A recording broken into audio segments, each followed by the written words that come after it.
Сәлеметсіңдер ме балалар? 2 сыныптың әдебиеттік оқу пәнінен 15 сабақ. Бүгінгі біздің өтетін сабақтың тақырыбы ата-анаға құрмет, атасы мен немересі. Бүгінгі сабақта үйренетінің мәтіннің мазмұны бойынша сұрақтарға жауап бересің. Өз пікіріңді дәлелдеуді үйренесің. Балалар, сабағымызды жақсы көңіл күймен бастау үшін менімен бірге қайталаңдар. Күн жарығын алақанға саламын, жүрегіме басып ұстай қаламын. Ізгі әрі нәзік, жарық, мейірімді болып кетер сонда дереу жан-жағым. 1, 2, 3, сынып іші тып-тыныш, жалқаулықты тасаймыз, сабақты біз бастаймыз. Жарайсыңдар балалар. Сабағымызды бастамас бұрын мына бейнероликке назар аударыңдар.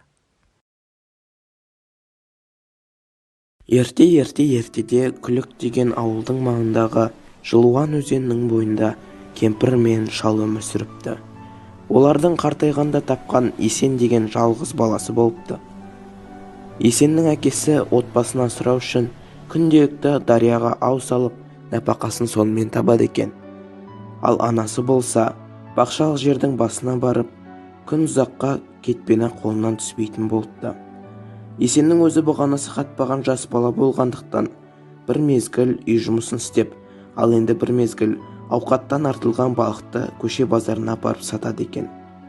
Осылай жүргенде бір күні ұйқыға кетер алдында Есенге тойсын ой келіп, оны дереу қағазға жазып, анасының жастығын астына салып қояды. Азанда анасы төсегін жинап жатқан кезде бір қағаз тауып алады.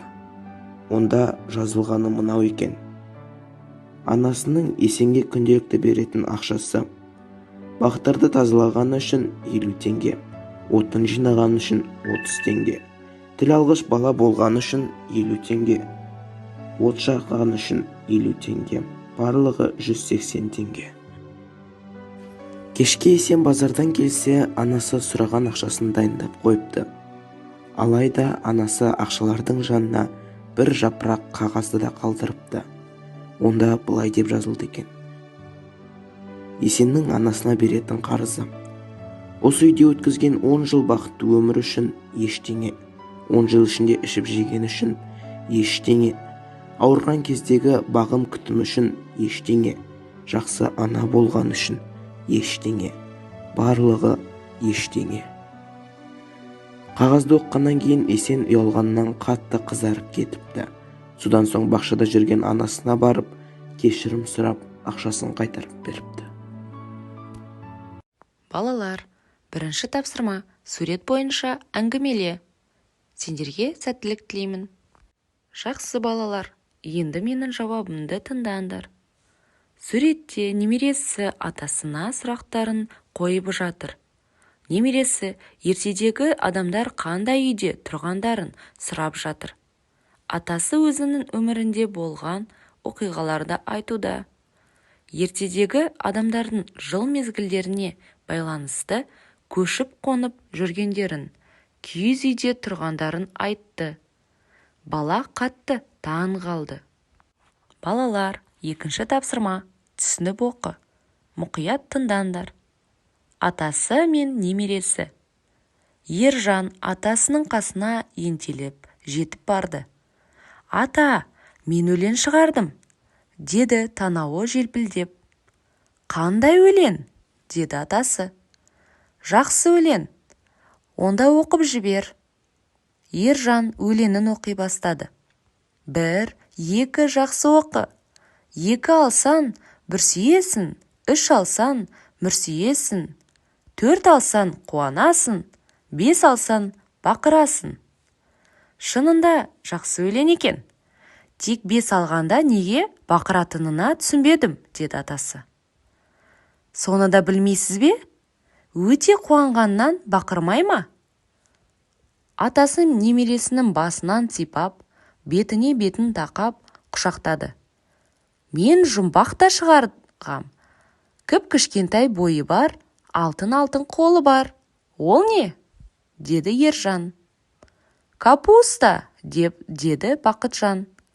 Капуста емес, Ол анам, деді Ержан, жұмбағын өзі шешіп айғайлап жіберді.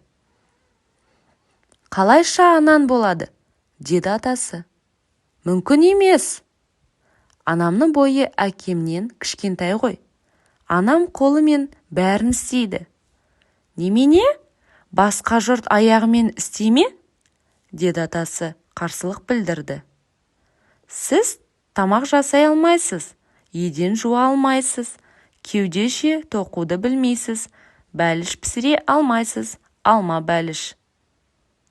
Женілдім, деп атам қолын көтерді. Балалар, енді кім жылдам деген тапсырма орындап көрейік.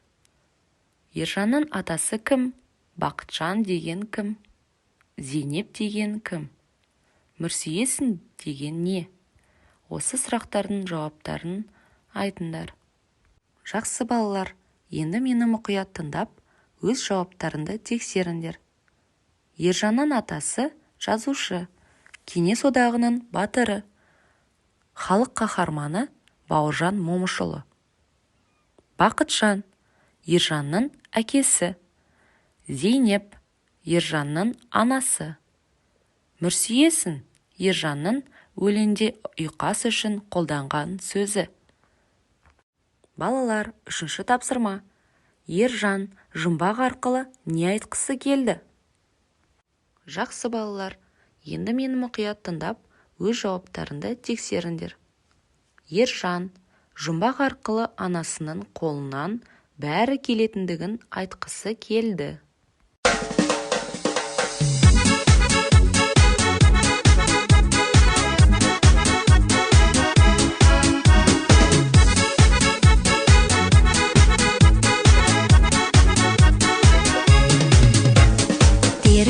Жемісін сезім бақтың, сыйластықтың алауын өзің жақтың. Сенің думан тойыңның әнін естіп, есігіңді шыдамай өзім қақтым. Бүгін қандай тамаша, көңілді күн, көңілді күн, көңілді күн. Сені қуанышыңмен құттықтаймын, бақытты бол жан досым.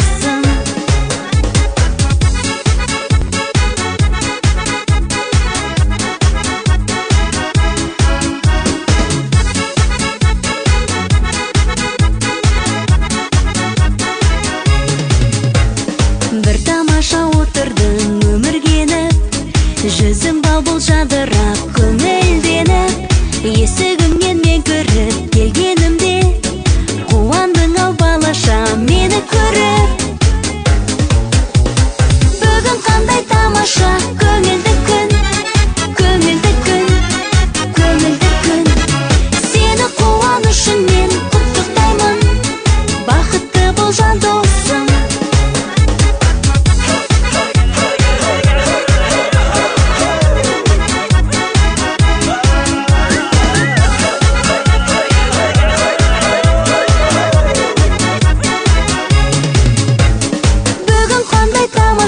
Көңілді күн, көңілді күн, көңілді күн. Сені қуанышыңмен құттықтаймын, бақытты бол жан досым.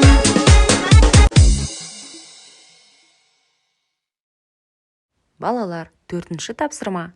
Мәтіннен отбасы мүшелерінің бір-біріне деген мейірімін білдіретін сөздерді тауып жаз. Сендерге сәттілік. Жарайсыңдар балалар, енді мені мұқият тыңдап, жауаптарыңды тексеріп көріңдер. Атасы немересінің басынан сипап, бетіне бетін тақап құшақтады. Балалар, енді сабақты қорытындылайық. Бесінші тапсырма. Анаңды қалай құрметтейсің? Жарайсыңдар балалар, енді мені тыңдаңдар. Мен анамды ерекше құрметтеймін, әрі қатты жақсы көремін. Анам мен дұрыс емес іс-әрекет жасап, немесе артық сөз айтсам, оның дұрыс еместігін маған түсіндіреді. Мен өзімнің қателік жасағанымды мойындап, анамның ақылын тыңдаймын. Анама үй шаруасына көмектесіп, базарға барса, ауыр жүктерін көтеремін. Балалар, сендер бүгінгі сабақта мәтіннің мазмұны бойынша сұрақтарға жауап беруді, өз пікіріңді дәлелдеуді үйрендіңдер. Балалар, енді сабағымызды қорытындылайық. Жетістік баспалдағы әдісі арқылы бағалайық. Балалар, сендердің барлығын орындадым деген баспалдағына шықтыңдар деп ойлаймын. Жарайсыңдар балалар. Келесі сабақта кездескенше сау болыңдар.